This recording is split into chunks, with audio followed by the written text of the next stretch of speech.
अब हम पढ़ते हैं हिंदी का तीसरा यूनिट पढ़ करके समझना। सबसे पहले मौखिक अभिव्यक्ति अपन ने बात कर ली है वहाँ पर, और अब आएगा पढ़ करके समझने को लेकर के 15 नंबर का ये भी आपका यूनिट है। 15 नंबर के लिए कौन कौन से टॉपिक्स पढ़ने हैं आपको, उनको लेकर के अपन बात करते हैं। सबसे पहले तो यही जानते हैं कि पढ़ना क्या होता है। पढ़ने का अर्थ क्या है? समझना मात्र ही नहीं है, अपितु अर्थ को आत्मसात करके संदर्भ के व्यापक अर्थ में जीवन के विभिन्न पहलुओं को जानना, दुनियादारी से परिचित होना, नवीन विचारों और भावों का उत्पन्न होना, विश्लेषण की क्षमता का विकास होना, कल्पना शक्ति से चिंतन तथा मनन करने की क्षमता को पहचानना, बढ़ाना, इन सब को सम्मिलित करते हैं पढ़ना। यहाँ पर ये रहता है कि जो भी पढ़ा जा रहा है वो अपने काम का हो, उसे अपन आत्मसात करें, तभी कुछ उसका मायना रहता है। तो पढ़ना ये रह गया मौखिक परिभाषा के तौर पर, आपको ये बातें ध्यान रखनी है। इसके बाद में पढ़कर के समझने के सैद्धांतिक पक्ष की अपने को व्याख्या करनी है। तो यहाँ पर पढ़कर के समझना एक सहज कौशल नहीं है, यह एक मानसिक सृजनात्मक प्रक्रिया है जो कि विद्यार्थी, शिक्षकों और बच्चों में सीखने सिखाने के स्तरों में वृद्धि करती है। उच्च प्राथमिक स्तर के विद्यार्थियों को पढ़कर के समझने में कई प्रकार की जटिलताओं का सामना करना पड़ता है। जैसे शब्दों का उच्चारण उनको पता नहीं होता है तो शिक्षक उच्चारण करता है और फिर बच्चों को सिखाता है, तो वो बात रही। अर्थ ग्रहण करना नहीं आता है, शब्द और वाक्यों का पूर्वापर पर संबंध जोड़ना, विविध विधाओं को पढ़ करके उनका सार ग्रहण करना, विश्लेषण करना, संदर्भों को साथ में उनको जोड़ना, विविध विधाओं को पढ़ करके उनका सार ग्रहण करना, विश्लेषण करना। यहाँ पर थोड़ा सा रिपीट हो गया कि ये, इसको थोड़ा सा करेक्शन कर लेना, यहाँ पर थोड़ा सा रिपीट हो गया है ये, और संदर्भों के साथ में इसको जोड़ना और प्रयोग करना, ये सब पढ़ करके समझने की प्रक्रिया के विभिन्न रूप रहते हैं। तो यहाँ पर क्या रहा हाईलाइटेड कि सैद्धांतिक पक्ष की व्याख्या के लिए क्या रहेगा कि बच्चों में सीखने सिखाने के स्तर में वृद्धि रहती है और मानसिक सृजनात्मक प्रक्रिया यह रहती है। ये एक सहज कौशल नहीं है, सारा काम क्या रहता है? मानसिक सृजनात्मक प्रक्रिया रहती है। ये बिंदु रह गया। और उच्च प्राथमिक स्तर पर बच्चों को यहाँ पर जटिलताएं क्या आती हैं? भाषा सीखने में, बढ़ने में, शब्दों के उच्चारण में यहाँ पर प्रॉब्लम आती है कि उच्चारण क्या करना है जब तक उनको पता नहीं है। उच्चारण अगर उन्होंने शिक्षक से पहले नहीं सुना है या फिर बाहर कहीं पर नहीं सुना है तो उनको उच्चारण करना नहीं आएगा। तो यहाँ पर सबसे बड़ी समस्या तो यही हो जाएगी। अर्थ ग्रहण करना नहीं आएगा, शब्द और वाक्यों का पूर्वापर संबंध जो पहले जो उनका पूर्व ज्ञान है तो वो सारा चीज़ें यहाँ पर रहेगी। विविध विधियों को जोड़ करके पढ़ना और उनका सार ग्रहण करना, विश्लेषण करना, संदर्भों के साथ में उसको जोड़ना और विविध विधियों को पढ़ करके उनका सार ग्रहण करना, विश्लेषण करना, संदर्भों के साथ में उनको जोड़ना, प्रयोग करना, ये सब समझने की प्रक्रिया के विभिन्न रूप हैं। तो इस तरह से आपको ये चीज़ें समझ लेनी है। इसके बाद में पढ़ने का महत्व, पठन का महत्व क्या है, ये भी महत्वपूर्ण बिंदु रहता है। पहला बिंदु यहाँ पर है कि वाचन शक्ति हमें गंभीर अध्ययन के लिए प्रेरित करती है और व्यक्ति का अध्ययन जितना गंभीर और चतुर्दिश होता है उतना ही वह पूर्णता की ओर अग्रसर होता है। अर्थात पठन मनुष्य को पूर्ण बनाता है, पढ़ना मनुष्य को पूर्ण बनाता है। तो ये बिंदु हो गया पहला।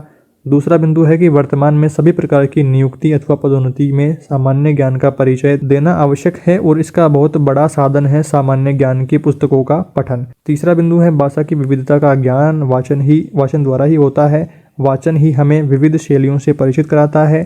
चौथा बिंदु है पठन का ज्ञान हमें सामाजिक सम्मान देता है और साक्षरता का प्रमाण पत्र भी प्रदान करता है। पांचवा बिंदु है वाचन से हम किसी को भी मुग्ध या प्रभावित कर सकते हैं। ये कुछ बिंदु यहाँ पर आपको ध्यान रखने हैं। और उसके बाद में पठन प्रक्रिया किस प्रकार से रहती है तो उसके चरणों को लेकर के भी प्रश्न महत्वपूर्ण रहता है। परंपरागत रूप से पठन के 4 चरण हैं। पहला क्या है? प्रत्याभिज्ञान, दूसरा है अर्थ ग्रहण, तीसरा है मूल्यांकन और चौथा है अनुप्रयोग। अब इनके बारे में कुछ बातें अपन जान लेते हैं। यहाँ पर देखिए सबसे पहले बात करते हैं प्रत्याभिज्ञान को लेकर के। प्रत्याभिज्ञान में देखिए इसका आशय है किसी शब्द की रचना व उच्चारण रूप के प्रति जो मानसिक बिंब बनता है प्रत्याभिज्ञान कहलाता है। यह पठन प्रक्रिया का प्रारंभिक चरण है। दूसरा चरण आता है अर्थ ग्रहण।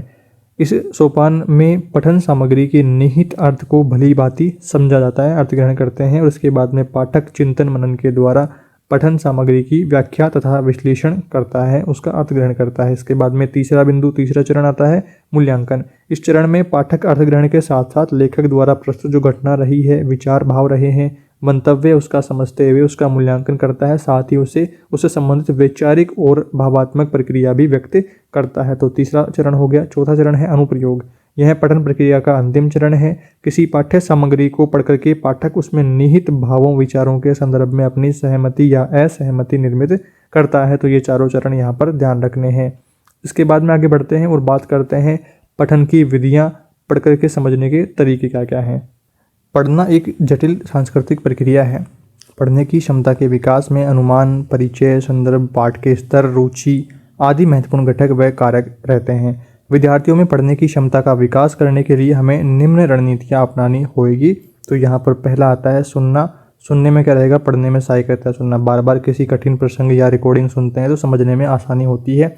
जिस तरह से आप परीक्षा तैयारियों को लेकर के आप हमारी क्लासेस को सुनते हैं, समझते हैं, तो परीक्षा तैयारी में आपको काफ़ी मदद मिलती है, आसानी से आपका काम हो जाता है। दूसरा क्या है, अनुमान। अर्थ, लिंग, वचन आदि के आधार पर आगे की पंक्तियों का अनुमान लगाने की क्षमता के विकास से पढ़ने की दक्षता, सटीकता व सकारात्मक प्रभाव पड़ता है। तीसरा बिंदु चर्चा। किसी पाठ के साथ में परिचय बढ़ाने का एक तरीका चर्चा करने का है कि चर्चा पाठ को पढ़ने से पहले और बाद में हो सकती है उस पाठ के बारे में।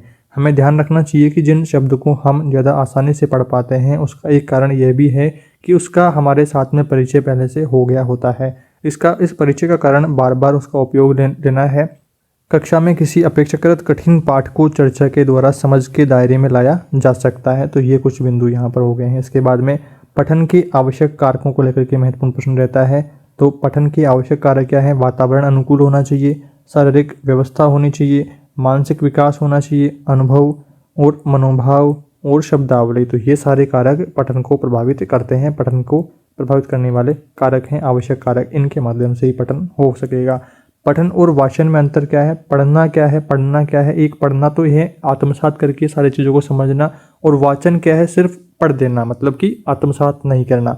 शुरुआत से दोनों एक जैसे प्रतीत होते हैं, लेकिन जहाँ वाचन में उच्चारण, लय, गति, आरोह अवरोह, बलाघात आदि पर बल रहता है, वहीं पठन में समझ पर बल रहता है। पठन में तो क्या रहता है कि चीज़ों जो भी पढ़ा जा रहा है, जो भी वाक्य, जो भी टॉपिक, तो उसको आत्मसात करना मतलब समझना। और वाचन में क्या रहता है, उसको लय, गति, आरोह अवरोह, बलाघात आदि पर बल दिया जाता है, मतलब गाने के ऊपर, स्पेशली तौर पर बोलने के ऊपर ध्यान दिया जाता है, समझने पर ध्यान नहीं दिया जाता। ये कुछ बात यहाँ पर हो गई है। इसके बाद में वाचन शिक्षण के उद्देश्यों को लेकर के प्रश्न आ जाता है। पहला उद्देश्य देखिए, बालक को शब्द ध्वनियों का उचित ज्ञान कराना, ध्वनियों के उच्चारण स्थान को बारीकी से समझाना। दूसरा उद्देश्य है बालक को शुद्ध उच्चारण कराना। तीसरा उद्देश्य है स्वर के उचित उतार चढ़ाव का ज्ञान कराना। चौथा उद्देश्य है विराम, अर्धविराम आदि चिन्हों का ज्ञान कराना, विराम और अर्धविराम आदि का ज्ञान। पांचवा है वाचन मुद्रा का उचित प्रयोग सिखाना। तो ये वाचन शिक्षण के उद्देश्य हो गए। इसके बाद में वाचन के प्रकार, सस्वर वाचन और मौन वाचन। सस्वर वाचन मतलब मैं बोल रहा हूँ जैसे, वो सस्वर वाचन हो गया, और मौन मतलब अपने मन में पढ़ना।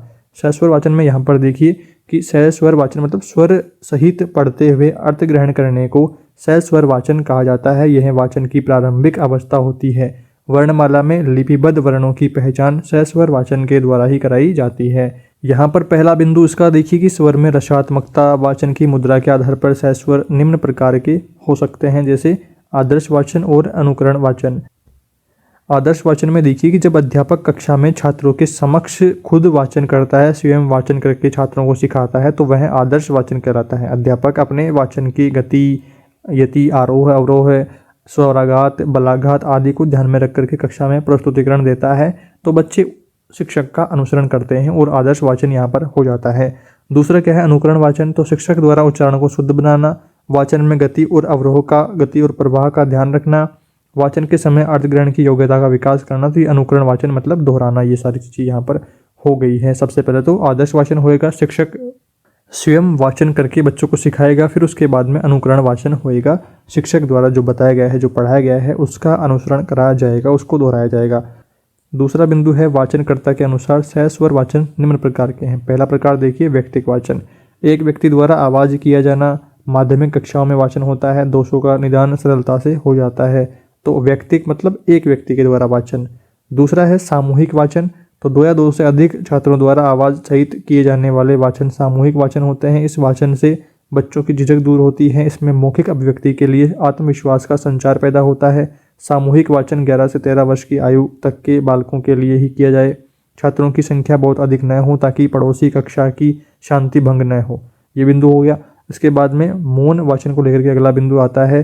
अपने अभी तक बात करी है सस्वर वाचन को लेकर के, अब बात करते हैं मौन वाचन को लेकर के। इसमें देखिए, लिखित सामग्री को चुपचाप बिना किसी आवाज़ के पढ़ना, ये क्या कहलाता है, मौन वाचन कहलाता है। मौन वाचन दो प्रकार का होता है, गंभीर मौन वाचन और द्रुत मौन वाचन। गंभीर मौन वाचन में देखिए भाषा पर यहाँ पर अधिकार होता है, विषय वस्तु पर अधिकार करना, नवीन सूचना एकत्रित करना। तो ये गंभीर मतलब सीरियस मैटर में केंद्रीय भाव की खोज करना। और द्रुत वाचन मतलब सीखी गई भाषा का अभ्यास करना, साहित्य से परिचय करना, खाली समय का सदुपयोग, सूचना एकत्रित करना। तो द्रुत वाचन ये हो गया है। तो ये आपको कुछ बातें यहाँ पर की पॉइंट्स इनके ध्यान रखने हैं। इसके बाद में अब अपन बात करते हैं पढ़ने में कुशलता अर्जित करने के लिए आयोजित गतिविधियों के बारे में। पहला बिंदु है विभिन्न विषयों पर लेख, समाचार पत्र की खबरें, आलेख आदि को पढ़ करके समझना व अंतर करना। दूसरा बिंदु है विद्यालय में प्रार्थना सभा में समाचार पत्र पढ़ने सुनाने का जो कार्यक्रम है वो आ जाता है। तीसरा बिंदु है किसी पत्र पत्रिका में उपयोगी महत्वपूर्ण आलेख पर हर शनिवारीय सभा में छात्रों द्वारा सुनाने की यहाँ पर व्यवस्था करनी चाहिए। तो वो भी यहाँ पर पढ़ने में कुशलता यहाँ पर अर्जित होएगी। चौथा बिंदु है प्रत्येक छात्र वाचनालय का प्रयोग करें। पांचवा बिंदु है विषय शिक्षक कई नवीन पुस्तक या फिर पत्रिका के बारे में उनकी अच्छाइयों विशेषताओं का उल्लेख करके छात्रों की रुचि विकसित कर सकते हैं। तो ये बिंदु यहाँ पर आएंगे। इसके बाद में आगे बढ़ते हैं पुस्तकालय की उपयोगिता को लेकर के यहाँ पर प्रश्न आता है। तो पुस्तकालय के नियमित उपयोग से हमारी जानकारी का दायरा बढ़ने के साथ में ही दृष्टिकोण भी व्यापक बनता है। शिक्षक विद्यार्थियों में पढ़ने की रुचि जगाने के लिए पुस्तकालय का उपयोग कर सकते हैं। इसके लिए विद्यार्थियों को अपने रुचि की पुस्तकें तलाशने, उनको पढ़ने के लिए प्रेरित करने ये अपेक्षा रहती है। विद्यार्थियों द्वारा पढ़ी गई किताबों पर चर्चा और उनका हौसला बढ़ेगा तथा अपने विचारों की अभिव्यक्ति करने में भी समर्थ हो सकेंगे। यहाँ इस बात को दृष्टिगत रखना चाहिए कि पुस्तकालय में पुस्तकों का संकलन स्तर और रुचि के अनुरूप होना चाहिए। बच्चों की स्तर और बच्चों की रुचि के अनुसार जब पुस्तकें होंगी तो बच्चों की पढ़ने में भी रुचि होएगी। मौन वाचन से लाभ क्या क्या है, ये भी प्रश्न महत्वपूर्ण रहता है। मौन वाचन से इससे देखिए ध्यान तो केंद्रित रहता ही है, लेकिन ऊंची कक्षा के लिए यह उपयोगी है, छोटे वर्गों के लिए उपयोगी नहीं है। दूसरा बिंदु आता है मौन वाचन से अभ्यास से पाठक कम समय में अधिक पढ़ लेता है और शीघ्र समझ लेता है। तीसरा बिंदु इससे विचार संग्रह की प्रवृत्ति का संवर्धन होता है, बढ़ता है विचार संग्रह। और चौथा बिंदु है जीवन का अधिकांश वाचन मौन ही होता है। राजनीतिक, चिकित्सालय, स्टेशन आदि सब जगह की इसकी आवश्यकता होती है। राजनीतिक जगह पर, चिकित्सालय में, स्टेशन पर आदि जगह पर अपने को मौन रहना चाहिए। इसके बाद में पांचवा बिंदु है कि मौन पठन से वाचन शक्ति में तीव्रता आती है। विद्यार्थी किसी विषय को शीघ्र पढ़ने में समर्थ होता है। मौन पठन से विषय वस्तु को समझने में आसानी होती है। ग्रहित ज्ञान अधिक समय तक मस्तिष्क में रहता है। तो ये कुछ बातें यहाँ पर आपको ध्यान में रखनी है मौन वाचन के लाभ के अंतर्गत। इसके बाद में आगे बढ़ते हैं और बात करते हैं पढ़ने की क्षमता के विकास के लिए बालकों को दिए जाने वाले पाठ कौन कौन से हैं, क्या पाठ दे सकते हैं। तो पाठों की विषय वस्तु को समझने के लिए पठन की कुछ औपचारिकताएं भी होती हैं जिनका निर्वाह विषय वस्तु को समझने में सहायक होता है, जैसे आदर्श पाठ, अनुकरण पाठ, काठिन्य निवारण, भाव विचार विश्लेषण, सौंदर्यानुभूति, लेखक का उद्देश्य आदि। ये कुछ बिंदु यहाँ पर हो गए हैं। इसके बाद में पढ़ने की क्षमता के विकास के लिए हम कौन कौन सी विधाओं को यहाँ पर अपना सकते हैं। निम्न विधाओं से संबंधित पाठ अपने को पढ़ने चाहिए। तो पहला यहाँ पर आता है कविता को लेकर के। कविता में यहाँ पर देखिए उच्च प्राथमिक स्तर की पाठ्य पुस्तकों में स्थान स्थान पर कविताएं लिखी मिलती हैं जिन्हें समझना और आनंद लेना जरूरी है। कविता की समझ बनाने के लिए जरूरी है कि बार बार कविता का वाचन किया जाए। कविता वाचन में उच्चारण, स्वर, लय, आरोह अवरोह, गति, यति आदि का भी ध्यान रखा जाता है। वाचन के बाद में कविता के विचार, भाव, कल्पनाएं और शब्द चित्रों को व्यवस्थित ढंग से समझना भी जरूरी होता है। कविता का सौंदर्य अभिव्यक्ति भावों और विचारों में निहित होता है। तो शिक्षक के द्वारा उच्चारण करके उसका अर्थ समझा जाता है। पहले तो गा करके उसका स्वराघात, आरोह अवरोह वो सारी चीज़ें समझाई जाती है और फिर देन उसके बाद में उसका अर्थ स्पष्ट करा जाता है। तो ये कविता पाठन के बारे में बिंदु हो गए हैं। और यहाँ पर अभिव्यक्ति और भाव सौंदर्य और विचार सौंदर्य ये आएंगे इसके सौंदर्य। तो यहाँ पर सबसे पहले बात करते हैं अभिव्यक्ति सौंदर्य के बारे में। तो इससे अभिप्राय है कि नाद और ध्वनि का सौंदर्य, वर्णों शब्दों दोनों की ही आवर्ती का सौंदर्य, अनुप्रास, यम, श्लेष आदि ये होंगे। भाव सौंदर्य में देखिए हर्ष, शोक, प्रेम, वात्सल्य, करुणा, उत्साह आदि विविध भाव कविताओं में व्यक्त होते हैं। तो ये क्या रहता है, भाव सौंदर्य यहाँ पर रहता है। मम स्पर्शी स्थलों की पहचान करके उनका रसास्वादन किया जाता है। तो ये भाव सौंदर्य। विचार सौंदर्य में कबीर, तुलसी, रहीम, वृंद आदि के दोहों में विचार सौंदर्य उल्लेखनीय है। यदि हम कविता को समझ करके उसका आनंद लेना चाहते हैं तो जरूरी है कि उसके शब्दार्थ बोध, व्याख्या और सौंदर्य बोध से रूबरू होकर के उन्हें समझने और कविता के प्रति अपने प्रेम को बढ़ाएं। तो ये तीनों सौंदर्य यहाँ पर आपको ध्यान में रखने हैं। इसके बाद में आगे बढ़ते हुए बात करते हैं निबंध के बारे में। निबंध वाचन में देखिए, इसको समझने के लिए पहले इसका प्रतिपाद्य अपने को देखना होगा। इसके लिए दृश्य, स्थान, प्रकृति का चित्रण है अथवा व्यक्ति के चरित्र का वर्णन। निबंध में लेखक अपना मत स्थापित करता है, उसके पुष्टि के लिए तर्क देता है। निबंध को समझते समय उसमें बिंब, उदाहरण, संदर्भों आदि विषयों में रोशनी में ही यहाँ पर देखा जाना चाहिए। निबंध में कहाँ कहाँ पर फोकस रहता है? बिंबों, उदाहरणों, संदर्भों के विषय में यहाँ पर बात रही। और उसके बाद में यात्रा वृत्तांत भी एक महत्वपूर्ण बिंदु रहता है कि यात्रा के विविध अनुभवों और प्रतिक्रियाओं की कलात्मक अभिव्यक्ति ही यात्रा वृत्तांत कहलाती है। पहली बात तो यहाँ पर हो गया। और यात्रा वृत्तांत में निबंध और संस्मरण दोनों विधियों के तत्व पाए जाते हैं। फिर भी यह अलग विधा इसलिए है क्योंकि इसमें पल पल बदलते दृश्यों की सजीवता, अप्रत्याशित घटनाओं की रोमांचकता, कठिनाइयों का सामना करने का एहसास, घटनाक्रम की गतिशीलता आदि ऐसा आकर्षण यहाँ पर पैदा करते हैं जो इसे निबंध और संस्मरण से अलग करता है। यात्रा वृत्तांत, यात्रा वृत्त की समझ बनाने के लिए यात्रा का कारण, मार्ग में आने वाले दृश्यों, प्राकृतिक भौगोलिक स्थिति आदि पर चर्चा होनी चाहिए। तो ये यात्रा वृत्तांत में बिंदु ध्यान रखने हैं। उसके बाद में चौथा बिंदु आता है रिपोर्टाज। रिपोर्टाज में देखिए, इस विधा में प्रस्तुत दृश्यों, घटनाओं, समारोहों के विश्वसनीय वर्णन से लेखक की निजी अनुभूतियों एवं संवेदनाओं को माना जाता है। मुख्य घटना, वहाँ लेखक के जाने के कारण लेखक की बदलती मन स्थिति, उसके भावों, विचारों व प्रतिक्रियाओं के विश्लेषण से रिपोर्टाज को पढ़ना समझना सरल हो जाता है। तो ये बिंदु यहाँ पर ध्यान रखने हैं रिपोर्टाज के बारे में। इसके बाद में पांचवा बिंदु आ जाता है जीवनी। जीवनी में देखिए, जीवनी में अपने क्षेत्र की विशिष्ट शख्सियत की जिंदगानी का विवरण होता है। जीवनी की समझ के लिए विद्यार्थी शिक्षक को निम्नलिखित बातों की ओर ध्यान देना चाहिए। पहली बात क्या है कि लेखक के चरित्र नायक के व्यक्तित्व, विचार, जीवन मूल्य और विशिष्ट परिस्थितियों में किए गए व्यवहार को कैसे कलमबद्ध किया जाता है। तो ये पहली बात। दूसरी बात, उसने संवर्ध व्यक्ति की महानता को कैसे व्यक्त किया है, वह आम आदमी से भिन्न कैसे है, तो वो बात। तीसरी बात यहाँ पर आएगी जीवनी में कि समस्याओं से निपटने में चरित्र नायक ने किस तरह से सूझबूझ का परिचय दिया है, तो वो बात आएगी। चरित्र नायक ने कौन कौन से गुण हैं, उनको प्रेरक कहा जा सकता है। तो जीवनी के लिए यहाँ पर बात आएगी कि जो जिसके बारे में अपन जीवनी लिख रहे हैं तो उसमें योग्यता क्या है, गुण क्या है, दोष क्या थे, तो वो सारी चीज़ें यहाँ पर आएंगी। इसके बाद में आत्मकथा को लेकर के बात आती है। किसी व्यक्ति की अपनी जीवन कथा आत्मकथा होती है। इसमें व्यक्ति के गुण और दोष दोनों का जिक्र होता है। यदि केवल गुणों का व्याख्यान कर दिया जाएगा तो आत्मकथा का दोष माना जाएगा। अपने दोषों को बताने की हिम्मत सब में नहीं होती है। आत्मकथा में पढ़ने समझने के लिए निम्नलिखित बिंदु होते हैं। जैसे लेखक ने जिन घटनाओं, समस्याओं, विषमताओं का जिक्र किया है तो उनका सामना कैसे किया, पहली बात तो। दूसरा, वे कौन से प्रसंग हैं जो लेखक की अच्छाइयों, बुराइयों को उभारते हैं। आपने भीतर उसके पढ़ करके कैसे भी भाव, विचार उभरते हैं तो वो आपको पढ़ना है। उसके बाद में सामाजिक सांस्कृतिक परिस्थितियों का उल्लेख किस रूप में हुआ, उसने समायोजन हेतु लेखक के क्या प्रयास उसमें रहे हैं, वो बातें आएगी। आत्मकथा को पढ़ते समय संवृद्ध व्यक्ति के गुण दोषों की यहाँ पर समीक्षा से पाठक में विवेचन क्षमता आ जाती है। तो ये बिंदु यहाँ पर ध्यान रखने हैं। इसके बाद में सातवां है संस्मरण और रेखाचित्र। इसमें देखिए, संस्मरण को पढ़ते समय पाठक अतीत के गोते लगाता है अतीत में, और वह अतीत से जुड़े संदर्भों, प्रसंगों, परंपराओं आदि से रूबरू होता है। उसे संदर्भित व्यक्तित्व के विभिन्न पहलुओं को जानने का अवसर उसमें मिलता है। पढ़ने के दौरान पाठक को उन सब पहलुओं को अपने जीवन व आसपास के वातावरण से जोड़ करके देखना चाहिए। इससे संस्मरण को पढ़ने में आनंद और आएगा। इसमें आई बातों को हम आत्मसात भी कर पाएंगे। संस्मरण पढ़ते समय इस दृष्टि को अपनाएंगे तो हमारा पढ़ना अधिक सार्थक हो सकेगा। तो ये बिंदु रह गया। और रेखाचित्र में देखिए, रेखाचित्र में चित्रण प्रमुख होता है। किसी पात्र, घटना, चरित्र आदि को जीवंत रूप प्रदान करना ही इसका प्रमुख प्रयोजन होता है, प्रमुख उद्देश्य होता है। इस विधा में लेखक विशेषणों, क्रिया विशेषणों के लंबे लंबे पद बंधों का प्रयोग अधिक रहता है। रेखाचित्र प्राय हमारे आसपास की जिंदगियों से जुड़े रहते हैं, इसलिए संदर्भित पठन के दौरान इन्हें अपने आसपास के जीवन संदर्भों से हमें जोड़ना चाहिए। इससे पठन में अधिक रोचकता और सार्थकता भी आ पाएगी।